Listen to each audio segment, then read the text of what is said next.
Today's video is all about using GoodNotes 6 for effective note-taking. Hiya and welcome back to my channel. So when I was a student, I used to take notes in the physical form, in a ton of notebooks, and GoodNotes is the app that I wish I had when I was a student. So there's a big debate on which note-taking app is the best, and to me it's a personal preference, but I use GoodNotes for note-taking. I'm not a student anymore, but it's definitely an app that I find very user-friendly. So don't forget to hit that subscribe button if you'd like to see more videos like this.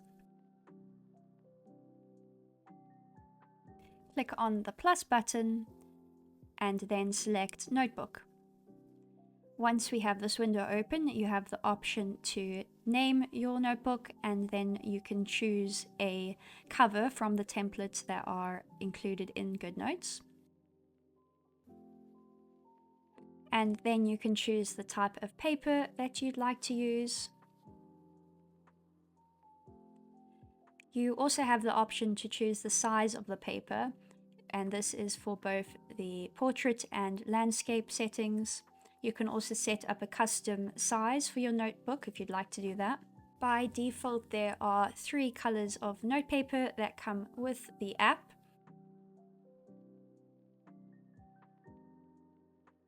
Click on the 3 dots at the top and then select Change Template. From here, you're going to click on the cover option and you can scroll through these options and change another cover for your notebook. If you don't like these options, you also have the option to import other covers that you get off Etsy.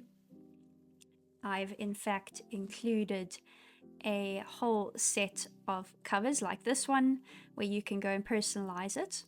So you go into the thumbnail option and you can see all the options you have. You can copy the page, go back into the notebook, and then in the plus page option, you have the option to paste the page. Just make sure that you have it selected as before, after. Otherwise, you can change that in the thumbnail settings if you're not happy with that. You can go ahead and delete the notebook covers that you don't want to have for your notebook. It's as simple as clicking on the arrow and selecting the Move to Trash.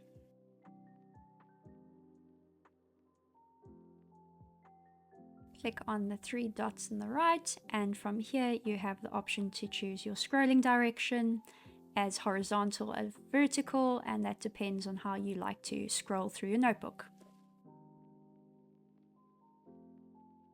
Tap on the plus page icon in the top, and from here you can choose a recently used type of paper, or you can hit the More from Templates option where you can scroll through and find the suitable type of notepaper that you want to add to your notebook, and then hit the Apply.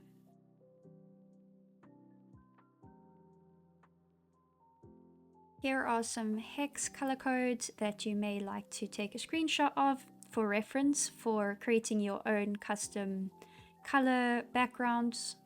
So I'm going to show you how you can do that. When you click the plus page option and go into More from Templates, you have the option to click on the color, and from here you can customize your own paper for your notebooks. So you can give this template a name and then hit the background color, and here you can choose a preset. You can add your own hex code or use the color wheel, whatever suits, and add it to the presets for future reference, and then you can hit the Apply. And now you can see we have more options of colors for this type of notepaper.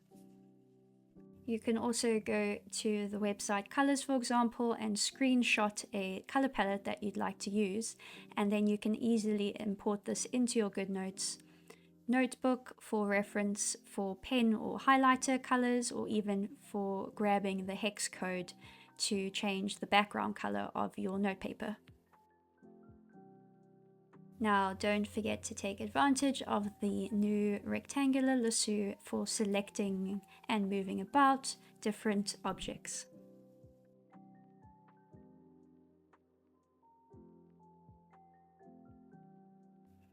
Okay, so to be honest, I can't give you the best settings for your pen tool because it's totally up to how you write on your iPad. It does help to have a matte screen protector on it, for example, which makes it a lot less slippery to write on. And ultimately, the best way with this is going through all the different tool options and finding out which settings work best for you. So here are some examples of how the pen tool looks in different settings of the thickness and the different types of pens you can use. And the best thing I have in terms of advice for this is to figure out what works best for you and to set your 3 pen options to the most frequently used thicknesses of pen that you use on a daily basis. So here I have mine set, and I've also got my colors of pen set, and here are the sizes that I use for headings, notes, and labels.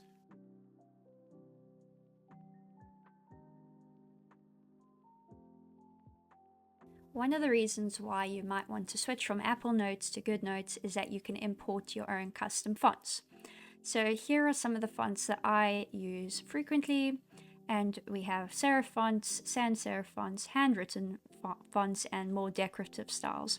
And you can see I've got a whole bunch of different ones. So I just wanted to show you how you can import custom fonts if you don't know how to do this already. So I use iFont app, and then I go into the font, for example, and I find a font that I like and then hit the download button. From here, it's going to direct you through the whole process of installing the font. You can select which font you want to download. Sometimes it's just one option, and then it will take you to this menu option when you hit the install, and you just proceed through all of these steps and go into your settings. From here, click on the profile downloaded, hit the install. You're going to type in whatever your code is and just go through the whole step of installing the font. Now, sometimes you will find that the font doesn't instantly download into GoodNotes, as you see in this instance. I do not have that font. So you have to either reopen your GoodNotes after closing it, or you actually have to turn off your iPad and restart it. And then after doing that, you will then most likely be able to find the font that you have downloaded. So here are a few tips for the types of fonts that you can use for different headings or your text in general. And the best thing is to make your headings very bold and make them stand out. So you can see I've created this text box by going through this step. It's very simple and you can get pretty creative, and the cool feature is it's also got a shadow option which makes it pop off your page. So you can go ahead and figure out the style that works best for you. And the best piece of advice I have when it comes to note-taking in GoodNotes is consistency. So definitely, if you find that you have a particular font that you like to use for headings, stick with that font. It just makes your notes a lot more aesthetic. And the same goes with the colors that you use for highlighting, for example, and I'll get to this a bit later in the video. So depending on the type of font that you use for your text boxes, you might have to play around with the size of the font and the line spacing to get it to sit right, and you can also change the alignment of the text box.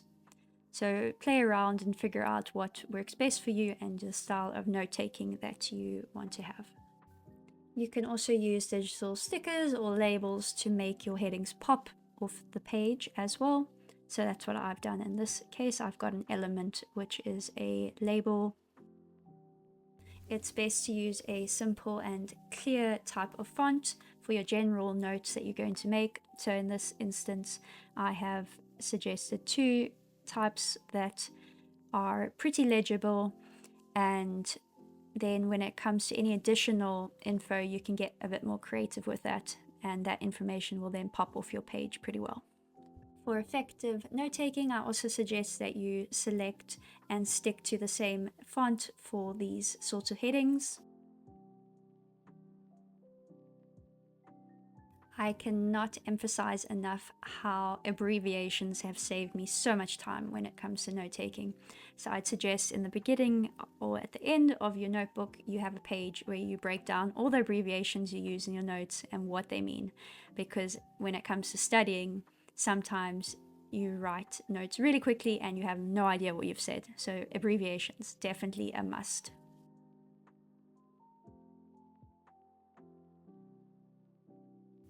At some stage in your life, I can guarantee you have been guilty of using a highlighter and going crazy with it. So here are some suggestions when it comes to color coding with your highlighters. Even in a digital sense, it is super important to make sure you highlight the right information. So you can go ahead and use whatever colors suit you best. I have set up my highlighter toolbar with the colors that I use most frequently. So experiment and see what works best for you. Figure out what size of highlighter works if you want to use it more of an underlining of information, or if you just want to cover all of your text with color. Go ahead and explore and figure out what works. You may also find it useful to use different emojis to represent certain types of information.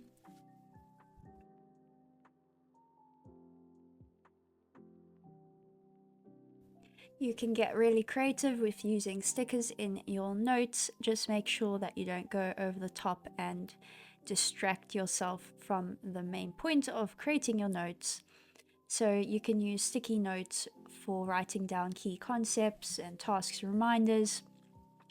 And you can write with the pen tool or with the text tool over them. So I've created myself some sticky notes that I keep in my elements and I can use whenever I need them. Then you can also use stickers for bullet points, so you might find that quite useful as well. Then there are the label and washi tape stickers that you can also use quite effectively in your notes. And in GoodNotes now, you also have the option to create your own washi tape where you can choose whatever color you'd like for it, and there are 3 different size options. Just make sure that when you want to create a straight piece of washi tape that you have that toggled, so you can toggle that on and off depending on the type of washi tape you want to create for your notes. Lastly, you can use more decorative stickers in your notes, but it obviously is a personal preference if you want to do so.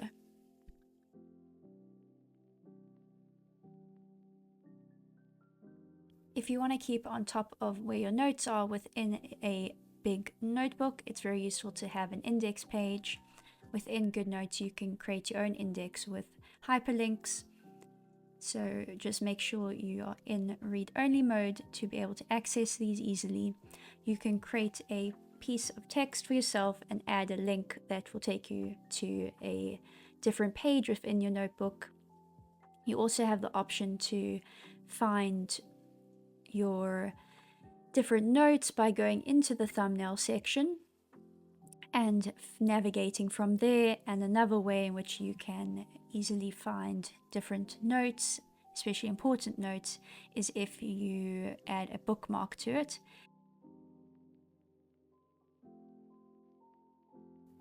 If you want to type up full page notes within GoodNotes, you can go into the typing toolbar, and from here you have the option to select different types of headings and formats for your text.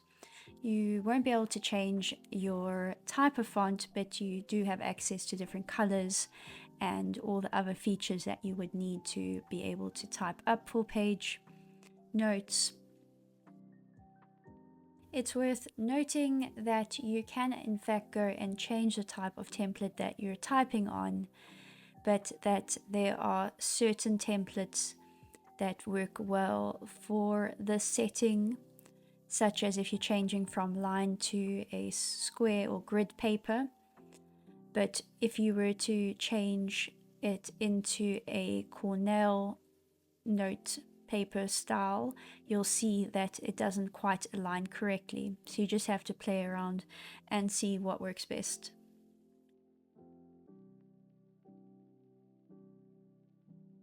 With the Cornell note-taking method, you have your main column where you take your class notes.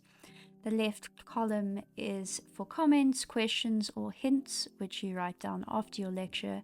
And then at the bottom, you have an area to summarize your main ideas. And this is also done after the lecture, and it helps with reviewing and studying in the future. So this is particularly effective for studying due to the fact that it makes your revision easy, especially if you're using a lot of bullet points and abbreviations and keywords. So here is an example of this note-taking method in use, where I've also created these text boxes with a shadow so it appears like sticky notes in the Q column on the left-hand side. Next we have the outline, or what they call the linear method.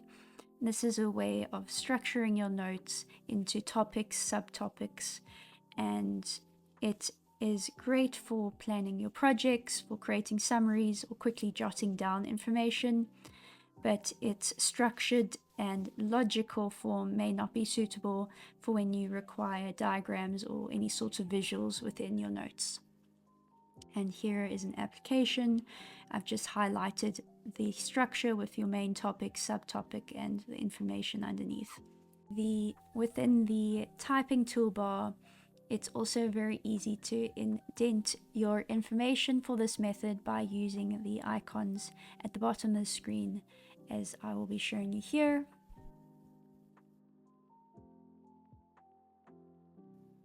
The boxing method organizes your notes into these labeled boxes for that at a glance overview.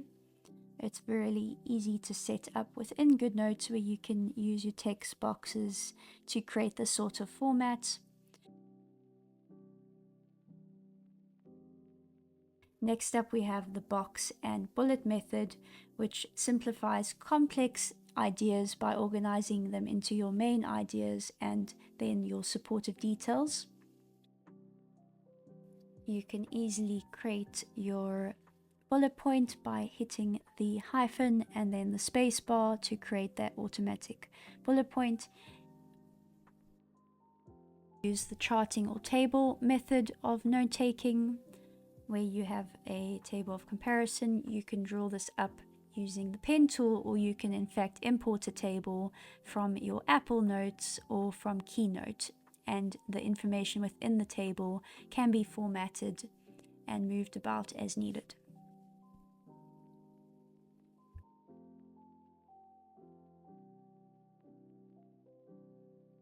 Moving on to the question, evidence, and conclusion method of note-taking. This is great for enhancing your understanding of the information that you're taking notes on, although it might not be great for all subjects, so just check to make sure that it is applicable to the notes you want to take.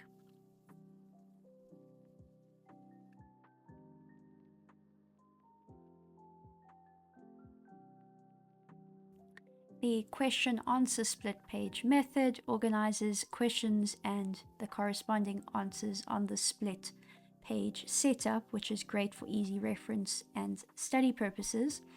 It's pretty simple, it's easy to use.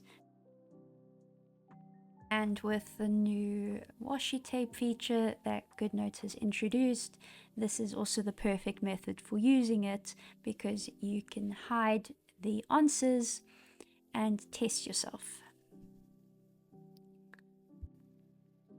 And then unfortunately my gimbal died, so I had to change the angle in which I was filming this. So the 4-quarter method is pretty straightforward. You divide your page up into 4 quarters and you start writing notes from the top left corner, and you're supposed to spend 15 minutes in each quarter, and this helps to keep you focused and on top of taking your notes. And after your lecture, you can go ahead and highlight the different information within the quarter to suit your needs and whichever color coding systems you have in place.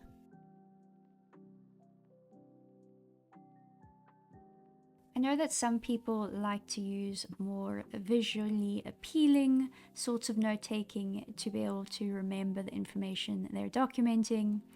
So I just wanted to provide you with some tips that you can use for taking your visual notes, the color coding, and the types of font that you can use in this sort of note-taking, as well as the dividers and bullets that you can use, be it doodle style or using shapes. And finally, looking at the layout, all the different ways in which you can lay out your information for this style of note-taking. It ultimately engages this free-spirited way of thinking, and if you are pretty artistic when it comes to doodling or sketching, you can go ahead and employ those skills. But for me, I am not that great, so instead I use images and I use the cutout feature. Then obviously we're moving on to our mind mapping style of note-taking, which is obviously great for visual learners, and you can create simple mind maps with the pen tool or shape tool within GoodNotes, and you can make this as simple or as complicated as needed. So I'm going to show you different ways in which you can do that. You can have this brace map style of breaking down your big ideas into these smaller parts. I've used bullet points to demonstrate it. Then you can also use a sort of flowchart map, where in this case we have this decision making process. And then you can get really fancy if you want to, and you can create these very extensive styles of mind mapping. And one of the best features about taking these sorts of notes in GoodNotes is that if you run out of space, you can simply go and change the size of your paper template, and you can then go ahead and use the lasso tool and you can resize it and reposition it. So this is what makes digital note-taking far better than physical note-taking, especially if you're using this sort of note-taking method.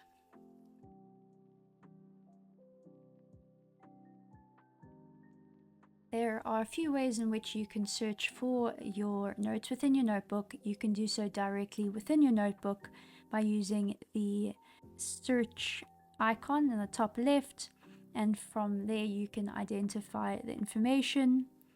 You can also search for information within your general GoodNotes menu, as I'm showing you here. And what's really great about GoodNotes is that it recognizes handwritten text as well.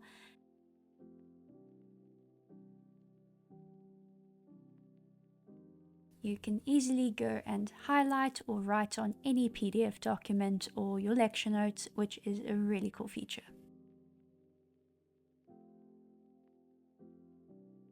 If you managed to last the end of this video, congratulations.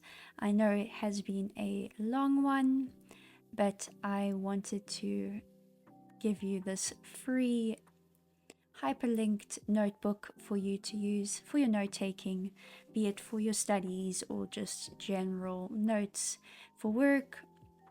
It's fully hyperlinked with 12 sections and a whole bunch of different note paper that you can use. You can use the preset GoodNotes paper within the different sections, although it will then involve a bit of scrolling. Otherwise, you can go ahead and you can copy one of the page templates I have within this notebook, and then you can paste it within the section, and then it allows you to use those hyperlinked numbered tabs on the right. Thank you so much for watching. I really do appreciate it. I am amazed for how many people have subscribed to my little channel, so I really do appreciate you guys. Thank you very much, and keep well and safe out there. Okay, bye!